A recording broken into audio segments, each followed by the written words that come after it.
Good evening, and welcome to ABN News, Global Church News, bringing you important developments from the Seventh-day Adventist Church around the world.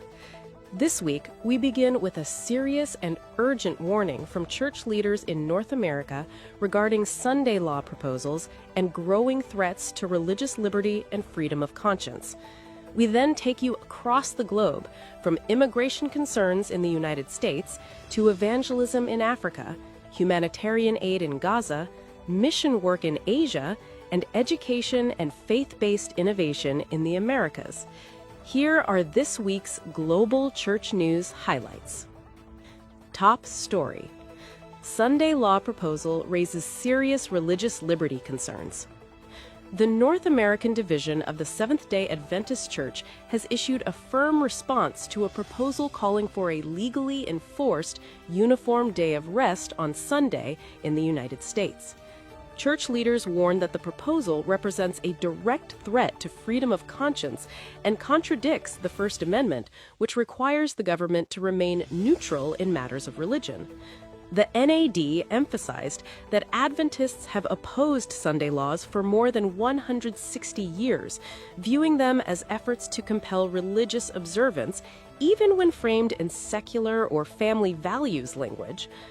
Leaders stressed that such measures would disproportionately affect faith communities that worship on other days, including Seventh-day Adventists and Orthodox Jews, and reaffirmed their commitment to stand firmly for religious liberty, human dignity, and constitutional protections. In United States, church responds to escalating ICE enforcement and fear in immigrant communities. Amid an ongoing and increasingly contentious federal immigration enforcement operation in Minneapolis, Minnesota, local Seventh-day Adventist leaders are speaking out and taking action in support of immigrant congregants living in fear of deportation and violence. The Central States Conference released a statement and action plan on January 18, 2028, offering guidance to pastors and members on how to respond if immigration and customs enforcement agents come to church property. The plan emphasizes engaging legally and respectfully with immigration on behalf of those in need, building relationships with local law enforcement to help de-escalate tensions, and inviting congregations to offer temporary shelter, food, transportation, and financial support to vulnerable families. The Central States Conference leaders said they are motivated by Scripture's call to seek justice and protect the vulnerable, and that the plan aligns with broader church commitments to human dignity and community support. In Angola, evangelistic campaign ends with 200 baptisms. In Angola's Nova Centrality district, a week-long evangelistic campaign concluded with 200 baptisms across 7 Adventist congregations. The series emphasized the second coming of Jesus and united pastors, theology students, and local members. A particularly powerful moment was the baptism of a woman using a wheelchair, described as a living sermon on inclusion, courage, and hope. Church leaders say the campaign marks the beginning of ongoing discipleship and renewed mission in the district.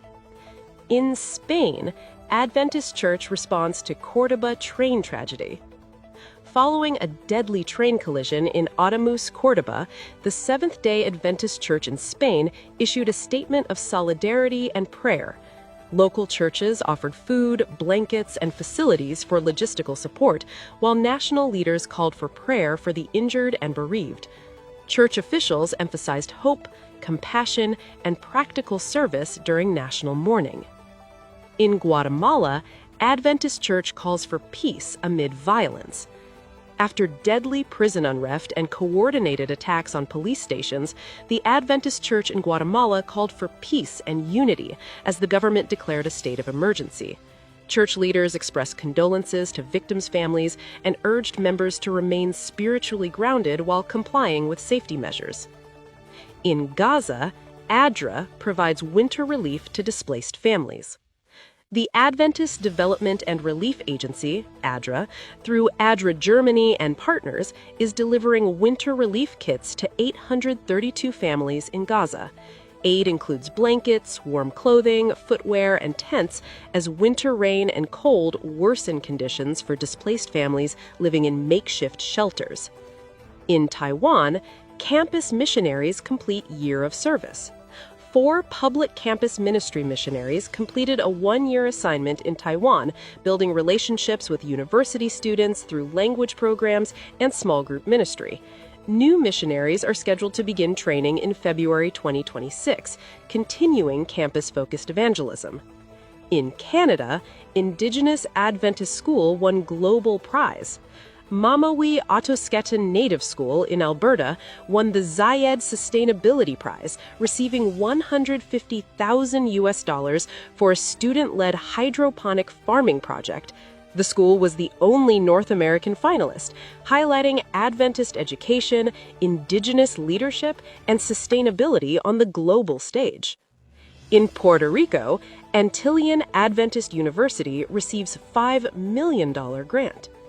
Antillean Adventist University was awarded a $5 million Lilly Endowment Grant to launch a 5-year faith-based digital storytelling initiative. The project will document lived faith experiences of young adults in Puerto Rico and the diaspora, especially in Central Florida. These stories remind us that we are living in challenging yet meaningful times, times when religious liberty must be defended, when the gospel continues to transform lives, and when the church is called to respond with faith, courage, and compassion. From legislative warnings in North America to baptisms in Africa, humanitarian aid in crisis zones, campus ministry in Asia, and education and faith-based innovation in the Americas, God's work continues across the world. Thank you for watching ABN News Global Church News.